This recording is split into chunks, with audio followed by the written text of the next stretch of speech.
esta semana, aquí estamos Lucía y un servidor, Javi, pues con nuestra grabación semanal, bueno, semanal o quincenal, ya empieza a ser, pero con esta periodicidad que estamos teniendo, de tratar cada una de las emociones, o al menos aspectos emocionales que son importantes para nosotros. Muy buena, Lucía. Muy buenas, Javi, ¿qué tal? ¿Cómo estás? Bien, bien, deseando tratar Bien, el tema de hoy, el deseando tema de tratar, hoy. ¿verdad? Bueno, para las personas que nos escucháis por primera vez, pues estamos haciendo una serie de temas y estamos viendo emoción por emoción. Y hoy pues vamos a hablar un ratito, Lucía y yo, sobre algunos aspectos básicos de la emoción del miedo.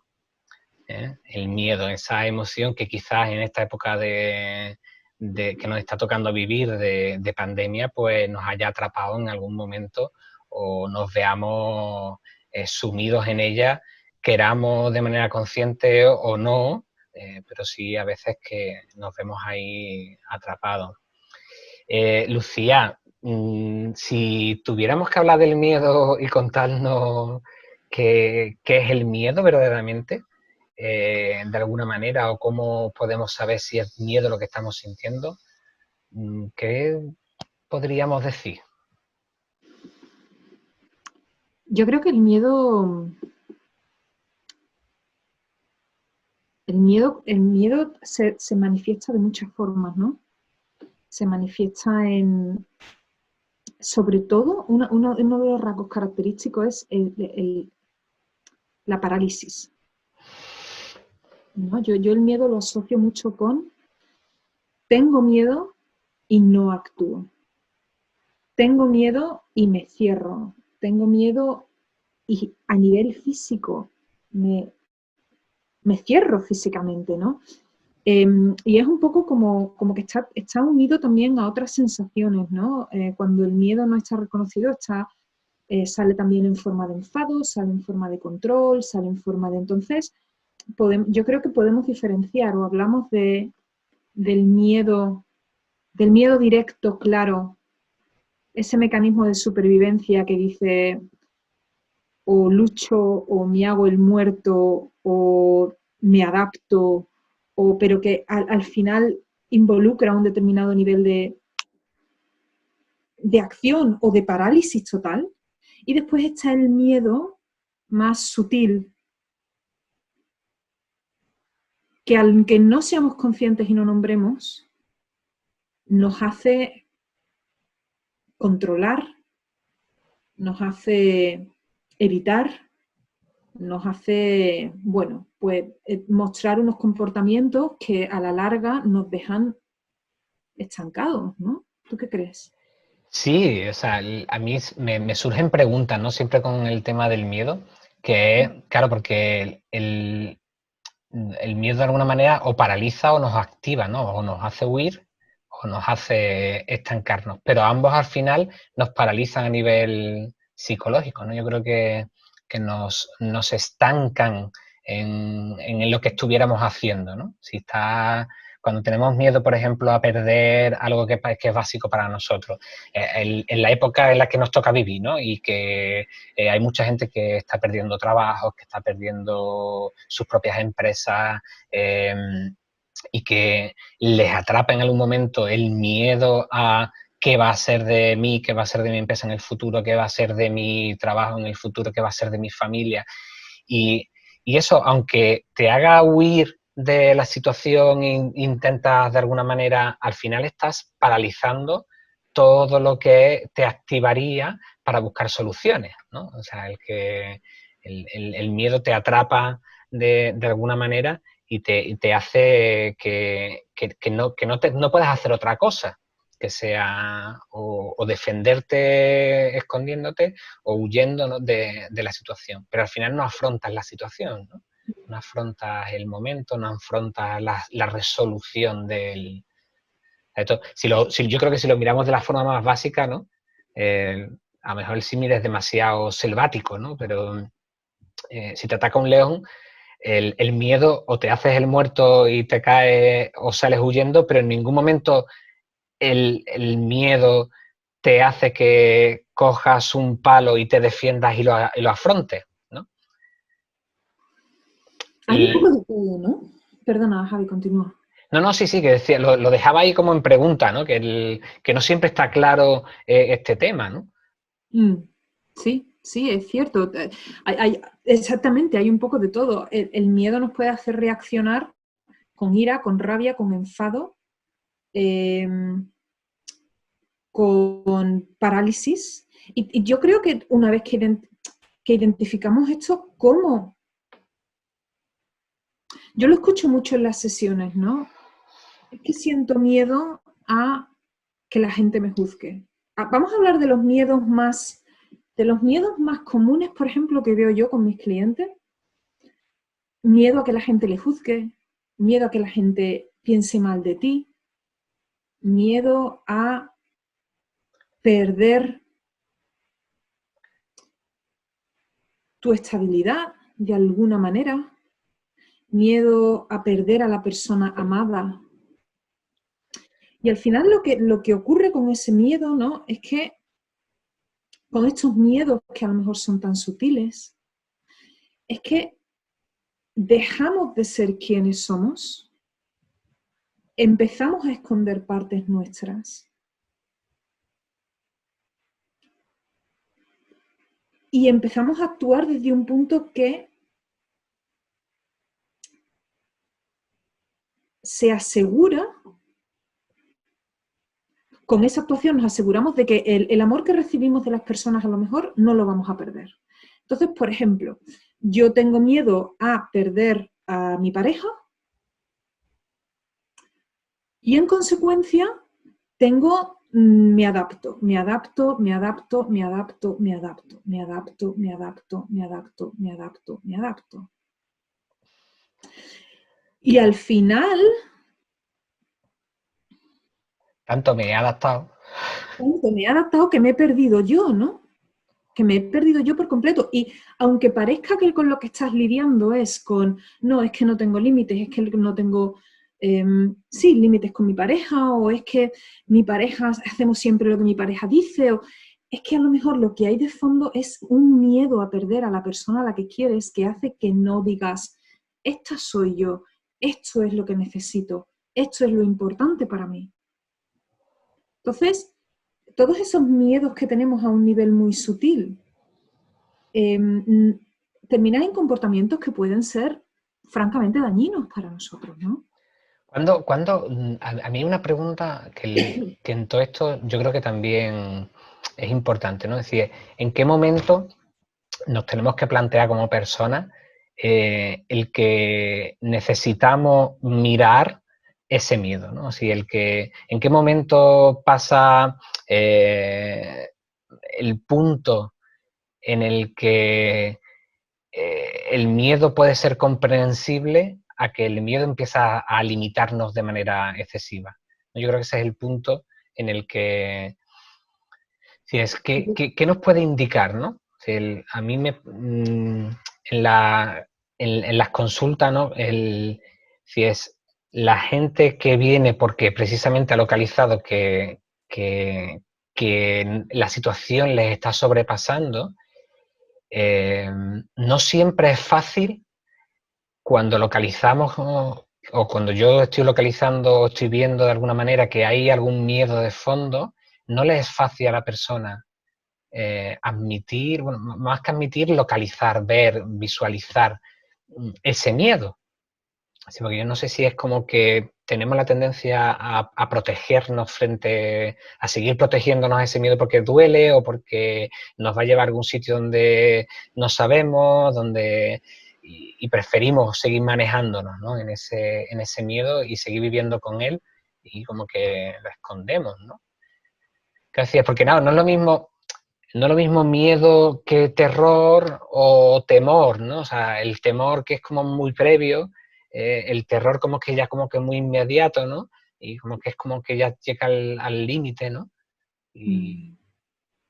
Yo creo que una clave muy importante para esto es, como tú bien dices, la insatisfacción. En el momento en el que empezamos a sentir un nivel de insatisfacción muy alto, ahí es o muy incómodo, ¿no? Ese es un buen momento para preguntarte, ¿qué me pasa? ¿Estoy sintiendo miedo? Porque como tú bien dices, el miedo no es igual al pánico, no es igual al terror. El miedo yo creo que es mucho más sutil. A veces no lo es, ¿no? A veces está claro que se ve. La ansiedad con la que todos tratamos es simplemente una proyección hacia el futuro que está totalmente basada en el miedo. Es un decir, lo que va a pasar me da miedo, pero no es solamente una proyección, no sabemos realmente lo que va a ocurrir, ¿no? Entonces, el sentimiento de ansiedad realmente yo creo que la ansiedad es puro miedo. ¿Tú qué crees? Temita. Sí, yo creo que el tema de ansiedad podemos dedicarle porque es verdad que vivimos en una sociedad que también fomenta muchos elementos de ansiedad, de miedo, y el miedo al fin y al cabo es control, ¿no? Y socialmente incluso me sale la vena un poco reivindicativa también, pero el miedo al final nos controla, ¿no? Yo creo que esto es un poco lo que estamos queriendo decir, ¿no? Los dos, que, claro, dejas de ser tú cuando sientes miedo. O sea, dejas en cualquier situación. O sea, reaccionas de manera muy automática, muy programada, muy natural y muy poco racional cuando actuamos desde el miedo. Sí, el miedo es quizás de las emociones que nos hace actuar más primitivamente. Y actuar primitivamente significa que perdemos el control consciente de lo que hacemos, de lo que decimos, de cómo actuamos, ¿no? Por eso yo creo que en terapias, nuevamente, muchas veces el gran esfuerzo es pasarlo a ese nivel consciente, ¿no? En el que, oye, es que esto te da miedo, ¿no? Porque cuando ya tomas conciencia, intentas, ¿no?, de reaccionar de otra manera, ¿no? Yo creo que, pues, por ejemplo, esto con las fobias es más, que no sé si eso es un tema para también tratarlo en largo, ¿no? Porque claro, fobias, que a veces, cuando una fobia empieza a ser un problema, ¿no? Porque tú puedes tener fobia al polvo, puedes tener fobia que estén las cosas sucias, pero ¿y qué hay detrás de esa fobia? ¿No? Es decir, ¿qué hay detrás de...? O puedes tener fobia a contagiarte de alguna enfermedad, que eso no puede pasar en ningún momento. En este momento en el que estamos, que claro, en estos días que ostras, es que tengo miedo, ¿no? Que tengo muchísimas consultas formales en terapia y otras informales incluso de cercanos, ¿no? De conocidos. Es que empiezo a tener miedo a contagiarme y entonces me encuentro en muchos momentos, yo creo que ese es el punto, ¿no? Cuando pasa a nivel consciente, de que te das cuenta de que estás obsesionado y es que me encuentro que me lavo las manos con gel hidroalcohólico cada 5 minutos. Estoy diciendo, y claro, tengo las manos hechas pisco, ¿no? El problema no es que tenga las manos hechas pisco. El problema es que estás teniendo un miedo que ha pasado en un ámbito irracional y que eso te controla, ¿no? Totalmente. A ver, este tema de las fobias y del miedo es muy interesante porque aquí ya el subconsciente que domina el 70%, el 80% de nuestro comportamiento. Yo el ejemplo que pongo del subconsciente muchas veces para que los que nos escuchan y nos vean entiendan lo que es. El subconsciente es de alguna forma como el disco duro del ordenador, ¿no? Más que el software. Lo que tenemos en la mente consciente es el software y el subconsciente es el disco duro. Realmente es el que va marcando lo que hacemos y lo que sentimos. Entonces, muchas veces, por ejemplo, con este tema de las fobias, lo que encuentras es que algo que no tiene relación con la fobia en sí se ha grabado a nivel subconsciente. El subconsciente, para que algo se grabe en el subconsciente, lo único que hace falta es un evento, que pase una vez. Claro. Y en el subconsciente, que el pasado, el presente y el futuro no existe, todo está activo. como lo que intenta es siempre protegerte y mantenerte a salvo e intenta que estés en supervivencia, a lo mejor resulta que se ha muerto un familiar tuyo, no has lidiado, no has procesado bien esa defunción y en consecuencia cada vez que te montas en un avión, pánico en el túnel. Entonces, claro, es muy importante, como bien decimos, sacar este miedo, sacar lo que sea que esté ahí metido en el nivel subconsciente, traerlo al punto consciente, porque una vez que hacemos eso, ahí ya empezamos a tener capacidad de maniobrar, ¿no? Ahí ya podemos, si tú nunca te dices, soy tremendamente celoso porque tengo miedo a perder a mi pareja, que es un ejemplo que pongo siempre porque es cierto, ¿no? Nunca vas a poder trabajar con ese miedo. Sí, no, o incluso más básico, ¿no? Que es decir, no me monto en avión o no voy en coche o no me monto en moto porque en el fondo me da miedo a hacerme daño o a morir incluso, ¿no? O sea, yo creo que el miedo a la muerte, además, la muerte que es algo que no lo tratamos, ese afrontamiento, sino que intentamos o huimos o nos como que nos hacemos el muerto, ¿no? Valga la redundancia, ¿no? Pero el afrontamiento de la muerte en nuestra sociedad actual no existe. Entonces, no te enfrentas a ella hasta que no muere, como tú decías, un familiar, pero sin embargo rige nuestra vida en muchas decisiones de manera subconsciente, ¿no? El que tomamos decisiones o no hacemos cosas o las hacemos de otra manera porque nos da miedo hacernos daño, que duela también, ¿no? El morir, el riesgo, ¿no? Y eso nos hace reaccionar de manera no consciente y a lo mejor vas por otro camino porque te da miedo que te agredan o que no te utiliza otro medio de transporte porque te da miedo el morir o lo que sea, ¿no?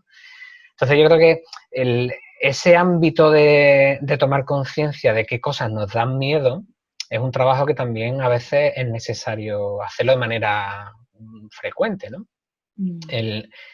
Yo, por ejemplo, sabes que siempre me gusta contar algo de lo que... A mí hay cosas que me dan miedo, ¿no? O sea, a mí personalmente hay cosas que me dan miedo.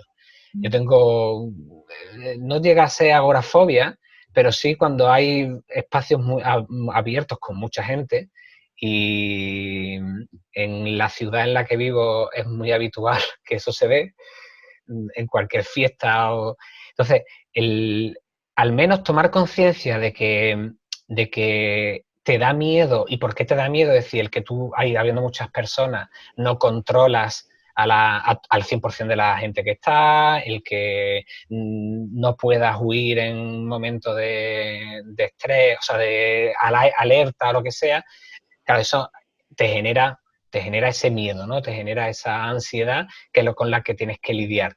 Pero claro, si eso no la escuchas, si eso no le prestas atención, eso al final te puede limitar el que tú no salgas fuera o no vayas a ciertos sitios o tal, ¿no? Distinto es que tú tomes conciencia, afrontas y sabiendo eso, lidias con ella, ¿no? Es decir, bueno, ¿y qué voy a hacer para que esto no domine? O sea, para que el miedo no me domine mis actos, ¿no?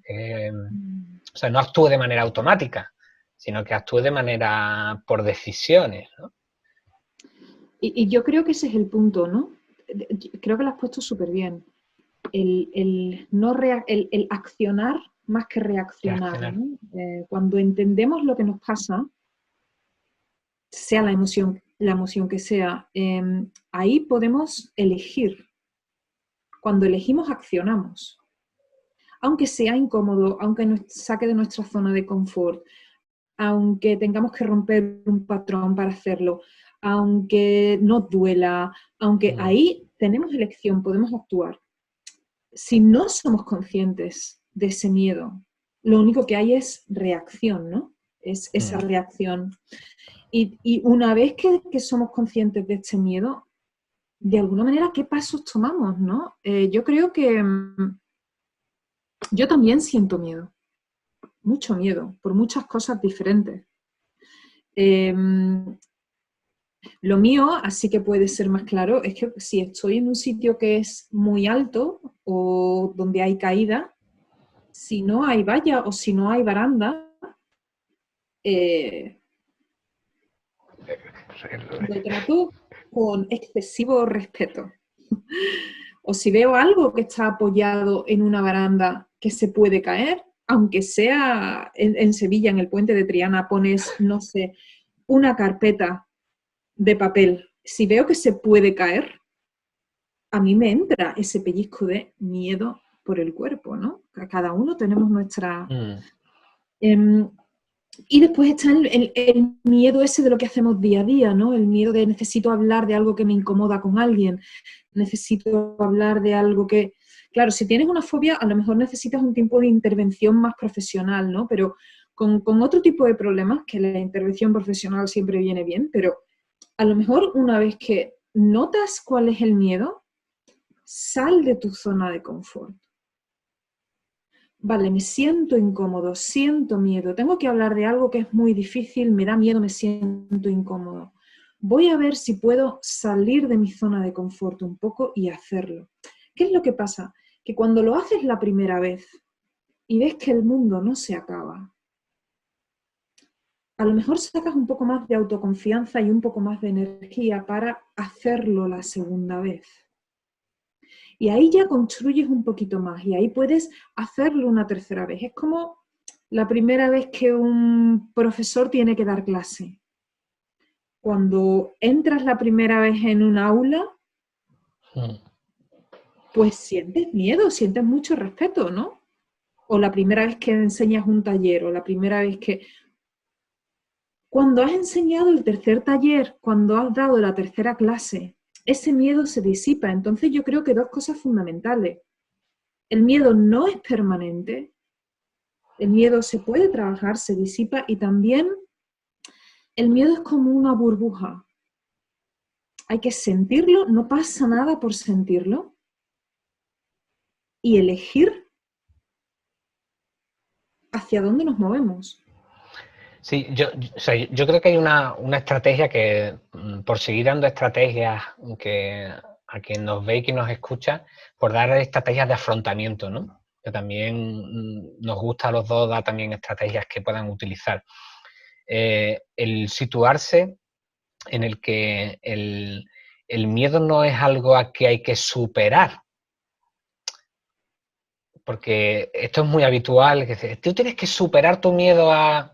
Tienes que... Porque además es un afrontamiento muy, muy masculino, ¿no? Entre... Así hablando un poco... O sea, porque parece como que tienes que poner... Venga, hay que echarle narices a esto hay que echarle... Venga, esto hay que superarlo, ¿no? No, o sea, el miedo no hay que superarlo, porque no es algo que vaya... hay que saltárselo.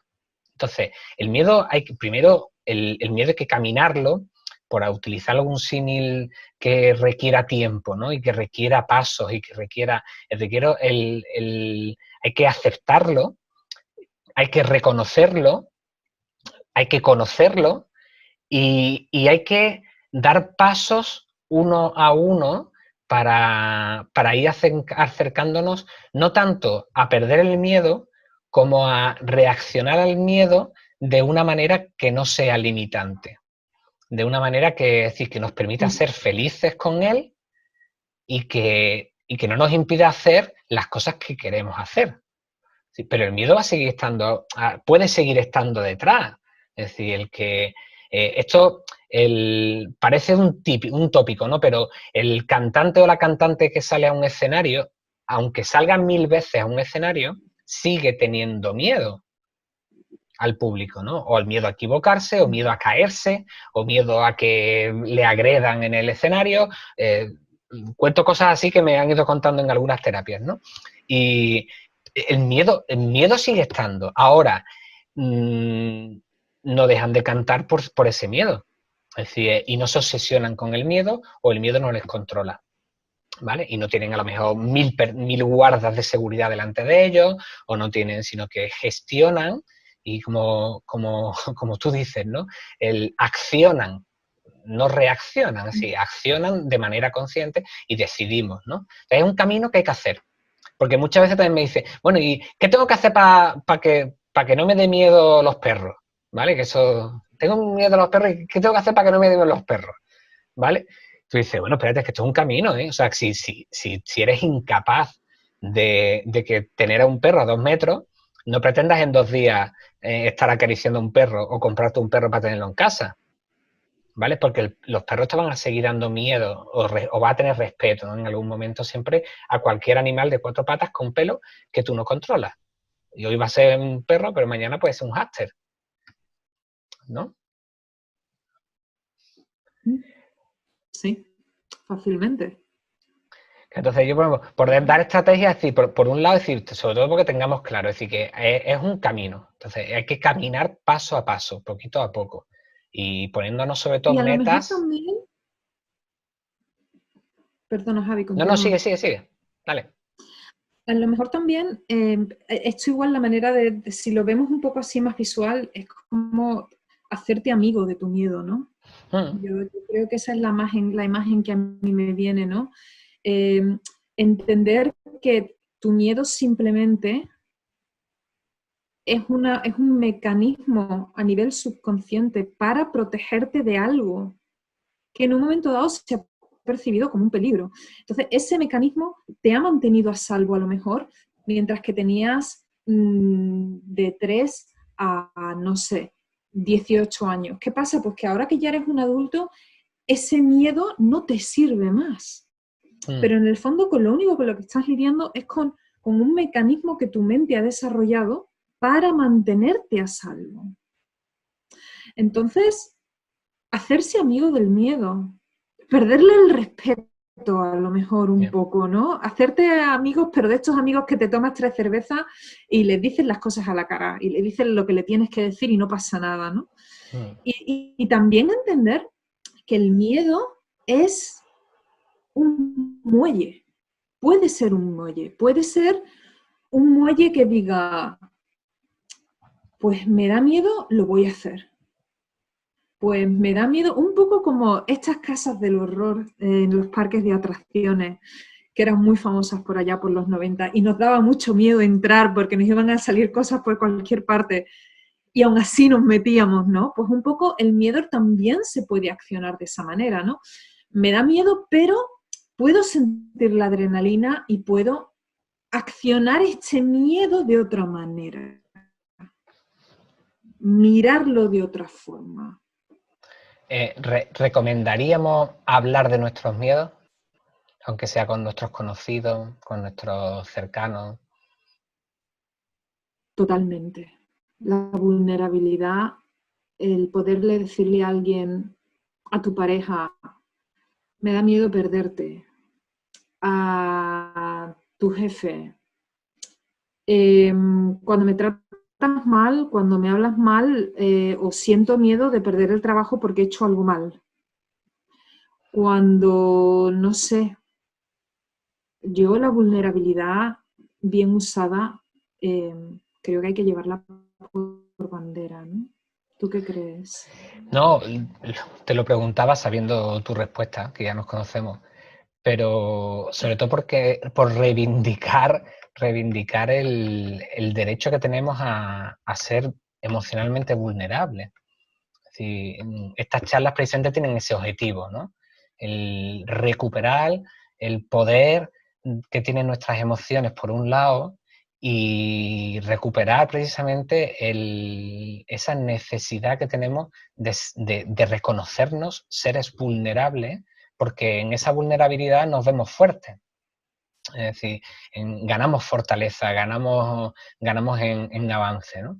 Yo creo que en esta emoción del miedo precisamente se ve con mucha más fuerza, ¿no? En otros a lo mejor es más sutil, pero en esta, cuanto más vulnerables nos volvemos frente al miedo y nos reconocemos vulnerables, más capacidad de reacción tenemos frente a él, ¿no? Y más capacidad de reacción tenemos, ¿no? Cuanto más lo hablamos, cuanto más valor le damos a nuestros miedos, más manejables se vuelven nuestros miedos, ¿no?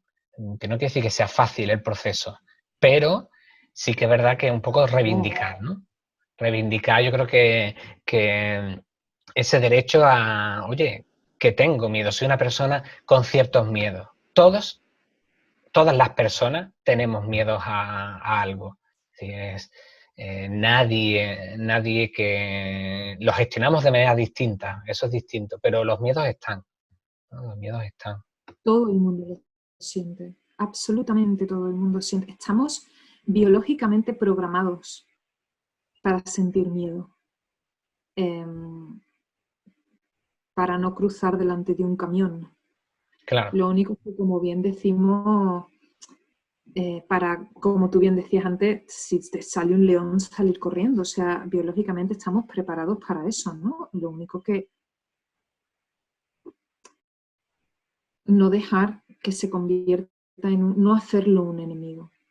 Y claro, encontrar maneras, si hay una parálisis, de trabajar eso para romper la parálisis. Un libro para recomendar a aquellas personas que estén atascadas con el miedo, creo que es una lectura muy sencilla y es una lectura muy interesante y también mucho material para poder trabajar. Es un libro de una psicóloga americana que se llama Susan Jeffers y que se llama Aunque tenga miedo, hágalo igualmente. Así que por si alguno de nuestros clientes lo ponemos ahí. Os lo ponemos abajo la recomendación, como otras veces, y sobre todo porque además es un libro que es muy práctico, son técnicas concretas, de dinámicas concretas, que podemos poner en nuestro día a día para afrontarlo. ¿Alguna recomendación más, Lucia, que podemos darle a nuestros oyentes? Hombre, yo diría que sobre todo no hace falta ser